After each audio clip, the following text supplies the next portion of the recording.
Assalamualaikum warahmatullahi wabarakatuh. Selamat pagi para siswa.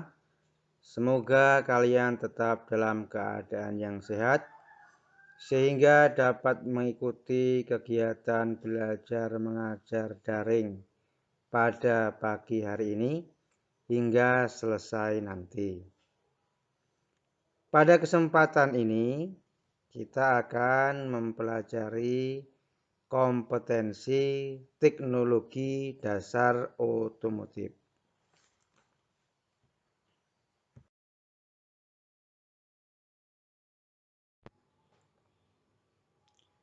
Kompetensi dasar 1 dari kompetensi pekerjaan dasar otomotif adalah untuk ranah pengetahuan, yaitu memahami prinsip-prinsip keselamatan dan kesehatan kerja.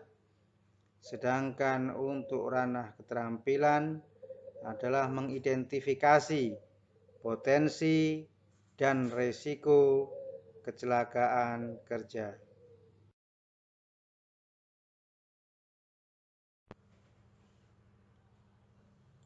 Tujuan pembelajaran pada kompetensi dasar 1 ini adalah yang pertama, Anda diharapkan mampu menjelaskan tentang pengertian dan tujuan keselamatan kerja. Yang kedua, Anda diharapkan mampu menjelaskan tentang pengertian dan pelaksanaan pelayanan kesehatan kerja. Yang ketiga, Anda mampu untuk menjelaskan tentang pengertian, pencegahan, dan faktor penyebab kecelakaan kerja. Keempat, Anda mampu menjelaskan tentang pengertian, syarat-syarat, dan macam-macam alat pelindung diri atau APD. Yang kelima, ini merupakan ranah keterampilan. Anda diharapkan mampu setelah menyelesaikan pembelajaran ini, mampu mengidentifikasi dan mengenal bahaya pada area kerja.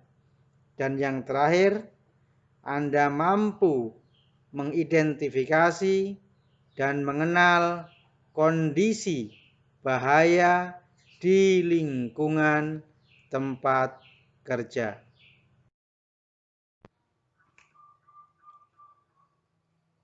Keselamatan kerja berasal dari kata safety atau safe yang berarti aman.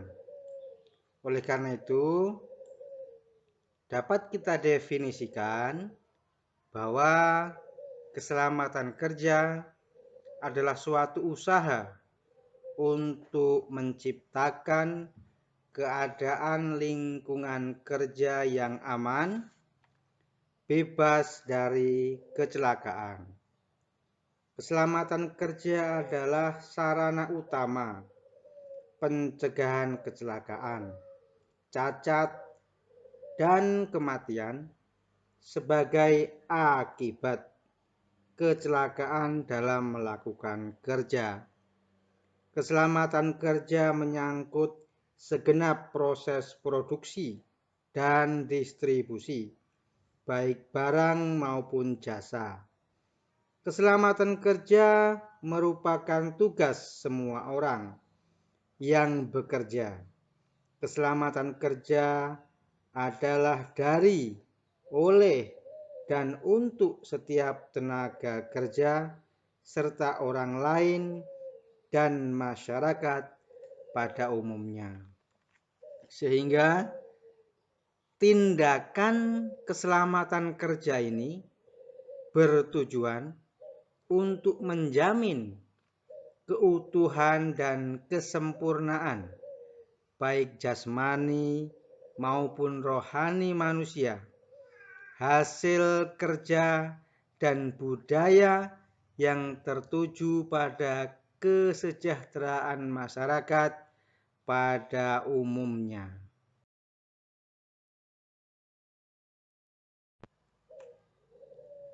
Adapun tujuan keselamatan dan kesehatan kerja: 1. Mencegah terjadinya kecelakaan kerja. 2. Mencegah timbulnya penyakit akibat sebuah pekerjaan. Yang ketiga, mencegah atau mengurangi kematian. Yang keempat, mencegah atau mengurangi cacat tetap. Yang kelima, mengamankan material, konstruksi, pemakaian, pemeliharaan bangunan, alat-alat kerja, mesin-mesin, instalasi, dan lain sebagainya. 6. Tujuannya adalah meningkatkan produktivitas kerja tanpa memeras tenaga kerja dan menjamin kehidupan produktifnya. Tujuan yang ketujuh adalah menjamin tempat kerja yang sehat, bersih, nyaman, dan aman, sehingga dapat menimbulkan kegembiraan semangat kerja. Dan yang kedelapan adalah memperlancar, meningkatkan, dan mengamankan produksi industri serta pembangunan.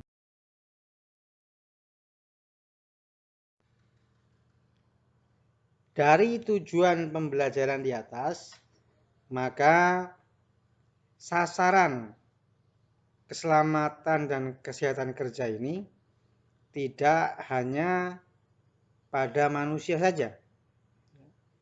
Jadi sasaran keselamatan dan kesehatan kerja juga meliputi benda dan lingkungan. Benda meliputi banyak hal, ada alat, mesin, bangunan, dan lain sebagainya. Sementara lingkungan mencakup air, udara, cahaya, tanah, hewan, tumbuhan, dan lain sebagainya.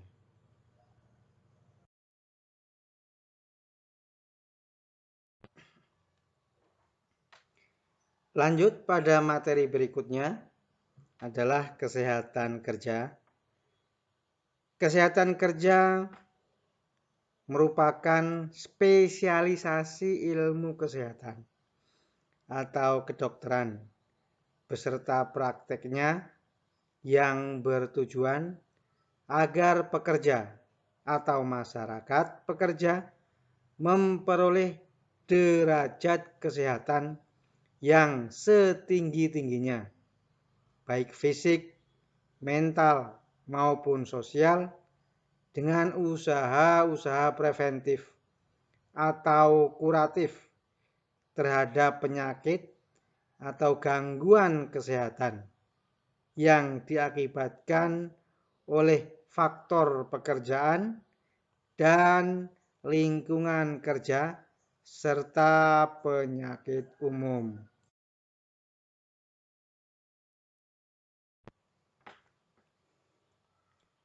Fungsi kesehatan kerja menurut ILO. ILO ini adalah merupakan salah satu badan PBB yang menangani buruh atau yang menangani tentang tenaga kerja.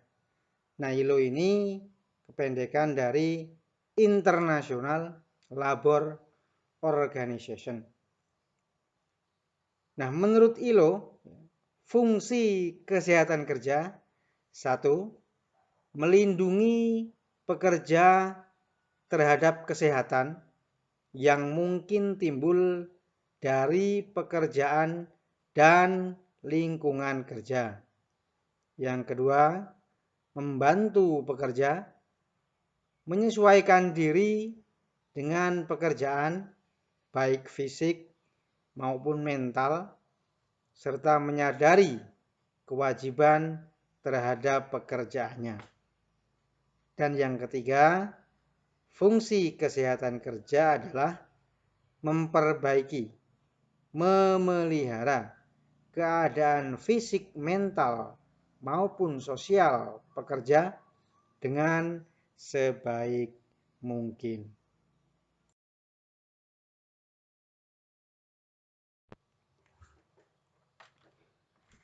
Pelaksanaan pelayanan kesehatan kerja. Pelaksanaan pelayanan ini bergantung kepada kategori perusahaan atau tempat kerja. Jadi tempat kerja atau perusahaan ini dikategorikan menjadi tiga, yaitu perusahaan besar, perusahaan menengah, dan perusahaan kecil. Nah, pada perusahaan yang memiliki skala besar, maka penyediaan layanan kesehatan dapat dilakukan secara komprehensif, menyeluruh. Misalnya perusahaan tersebut memiliki rumah sakit. Jadi di rumah sakit itulah seluruh karyawan, bahkan pensiunan karyawan, mendapatkan layanan kesehatan. Yang kedua adalah penyelenggaraan pelayanan kesehatan kerja berbentuk klinik dan mempekerjakan seorang dokter praktek. Nomor 2 ini adalah bisa perusahaan dengan skala menengah. Nah, sekarang tergantung berapa besar jumlah karyawan yang dimiliki. Kalau karyawan yang dimiliki mencapai 1.000 sampai 2.000 orang, bisa pelayanan dilakukan setiap hari ya, dengan jumlah dokter lebih dari 1. Tetapi bila jumlah karyawan kurang dari 1.000, antara 500 sampai 1.000, pelayanannya bisa dengan jumlah dokter 1 orang dan harinya tidak setiap hari. Kemudian yang ketiga, menggunakan fasilitas pelayanan kesehatan terdekat. Nah, ini perusahaan-perusahaan kecil yang apabila karyawannya ingin mendapatkan layanan kesehatan, maka akan dilakukan pelayanan di vaskes-vaskes terdekat, baik fasilitas kesehatan milik pemerintah ataupun fasilitas kesehatan milik swasta. Yang keempat adalah pelaksanaan pelayanan kesehatan yang keempat, yaitu setiap karyawan perusahaan diikutsertakan dalam program asuransi kesehatan. Sehingga apabila ada karyawan yang ingin mendapatkan layanan kesehatan, maka tidak akan terkendala lagi oleh masalah finansial atau masalah dana, karena semua itu sudah merupakan tanggung jawab asuransi. Nah, di Indonesia sekarang hampir seluruh perusahaan, maka perusahaan itu diwajibkan untuk mengikutsertakan seluruh karyawannya dalam keikutsertaan BPJS Kesehatan. Sehingga dengan adanya BPJS itu diharapkan karyawan perusahaan akan selalu sehat karena mendapatkan pelayanan kesehatan yang memadai di pelayanan kesehatan terdekat.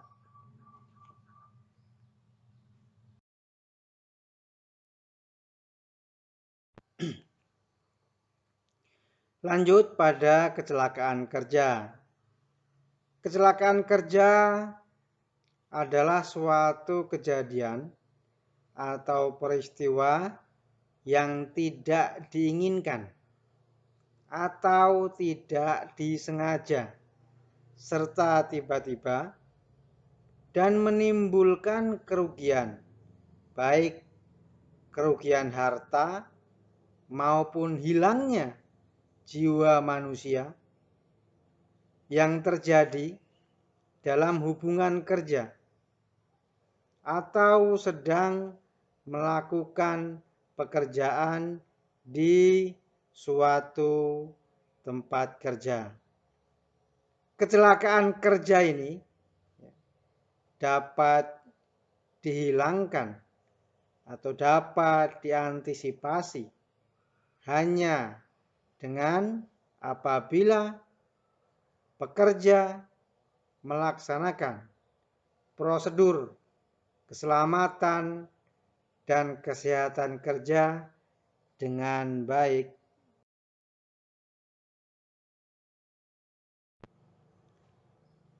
Adapun faktor-faktor utama terjadinya kecelakaan kerja ini, yang pertama adalah perbuatan manusia yang tidak aman atau unsafe action. Contohnya, kecelakaan kerja ini dapat terjadi apabila manusianya tidak terampil atau manusianya ceroboh. Kemudian yang kedua, faktor utamanya adalah kondisi lingkungan yang tidak aman atau unsafe condition. Unsafe condition ini misalnya alat-alat yang digunakan sudah tidak memenuhi unsur-unsur keselamatan kerja, atau alat-alat yang digunakan sudah tidak sesuai lagi dengan SOP yang ada, sehingga alat yang rusak tadi dipaksakan untuk bekerja, sehingga menyebabkan terjadinya kecelakaan. Yang ketiga, faktor utamanya adalah manajemen. Biasanya terjadinya kecelakaan kerja yang sering, yang terus-menerus, akibat manajemen tidak memiliki aturan, tidak memiliki SOP, tidak memiliki standar yang ditulis atau yang diumumkan, yang disebarluaskan ke para pekerja, sehingga pekerja bekerja menurut pribadinya masing-masing, sehingga disitulah menjadi faktor utama terjadinya kecelakaan kerja.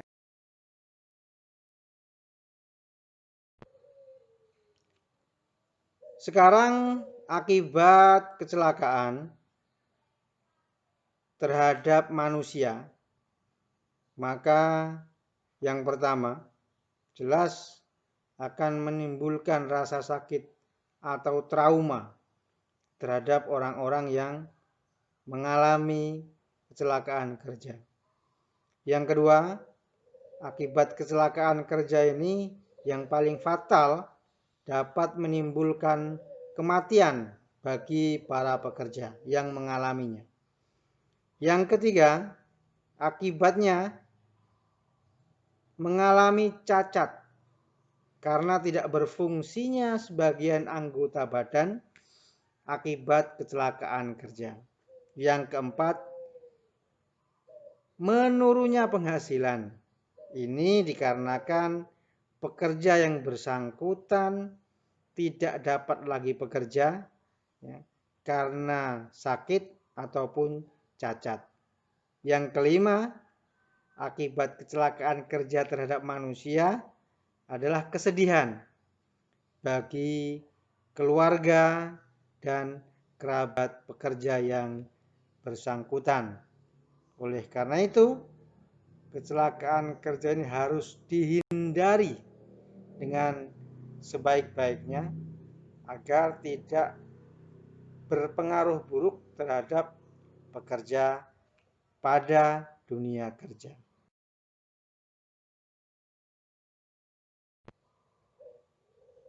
Akibat kecelakaan terhadap perusahaan. Yang pertama, akan merusaknya peralatan mesin dan bahan baku. Yang kedua, menurunnya produksi. Yang ketiga, hilangnya kepercayaan pelanggan. Yang keempat adalah rusaknya lingkungan. Oleh karena itu, kecelakaan kerja ini dapat menimbulkan kerugian yang besar terhadap perusahaan dan bukan hanya terhadap pekerjanya saja.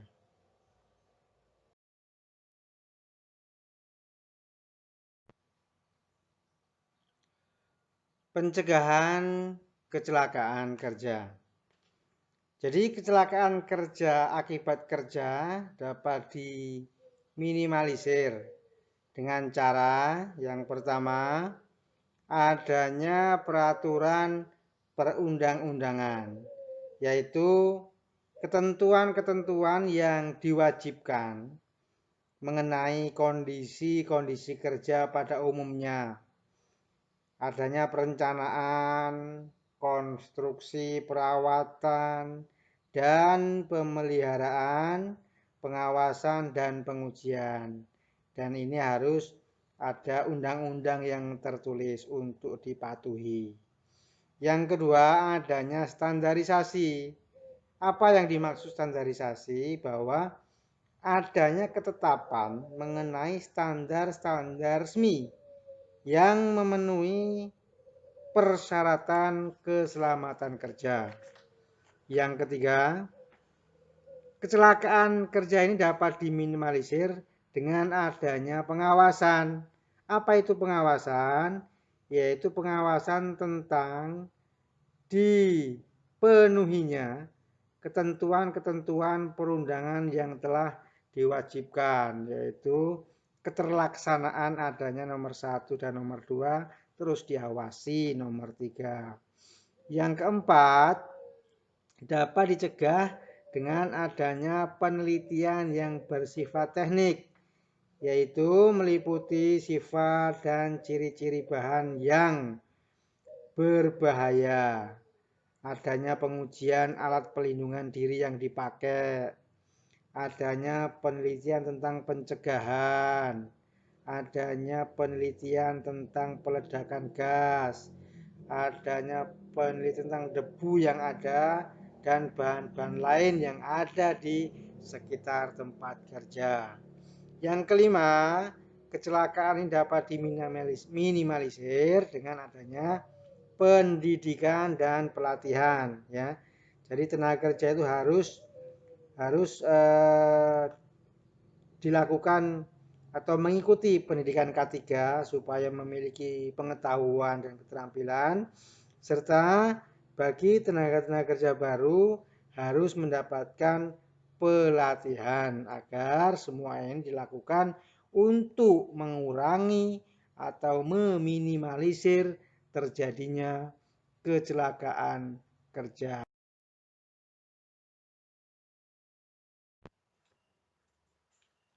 Adapun faktor-faktor penyebab kecelakaan kerja ada 5. Yang pertama adalah sebab dasar atau asal mula.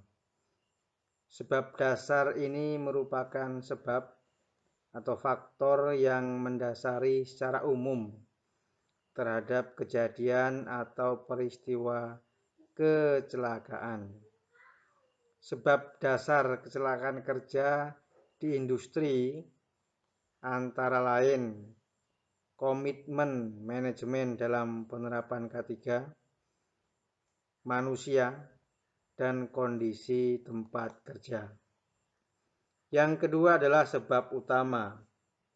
Sebab utama dari kecelakaan kerja adalah adanya persyaratan K3 yang belum dilaksanakan secara benar Sebab utama ini meliputi faktor manusia yang dilatar belakangi oleh berbagai sebab, antara lain kekurangan pengetahuan dan keterampilan, kelelahan dan kejenuhan, sikap tingkah laku yang tak aman, penurunan konsentrasi, kurangnya motivasi, dan lain sebagainya yang dapat mengganggu manusia sehingga manusia tersebut menyebabkan mengalami kecelakaan. Nah, faktor manusia ini disebut juga dengan human error. Faktor yang ketiga adalah komponen peralatan kerja. Seluruh peralatan kerja harus didesain, dipelihara, dan digunakan dengan baik sehingga tidak menjadi penyebab kecelakaan kerja. Faktor yang keempat adalah komponen lingkungan kerja. Tata letak ruangan, kebersihan, intensitas penerangan, suhu, kelembaban, kebisingan dapat mempengaruhi kenyamanan dan kesehatan serta keselamatan pekerja. Faktor yang terakhir atau faktor yang kelima adalah organisasi kerja. Adanya struktur organisasi yang jelas di perusahaan dalam pengenalan dan pengendalian potensi bahaya akan mempengaruhi perilaku pekerja secara positif sehingga akan meminimalisir terjadinya kecelakaan kerja. Demikianlah para siswa materi kita pada pagi hari ini. Semoga para siswa dapat memahaminya dan mohon untuk dicermati lagi agar nanti dapat menyelesaikan tugas yang akan Bapak sampaikan. Nah, untuk materi ke depan yaitu masih tentang keselamatan dan kesehatan kerja, yaitu yang pertama adalah materi tentang alat pelindung diri, kemudian mengenal bahaya pada area kerja, dan yang terakhir adalah mengenal kondisi bahaya di lingkungan tempat kerja. Saya akhiri demikian daring kita pada pagi ini dengan selamat pagi dan assalamualaikum warahmatullahi wabarakatuh.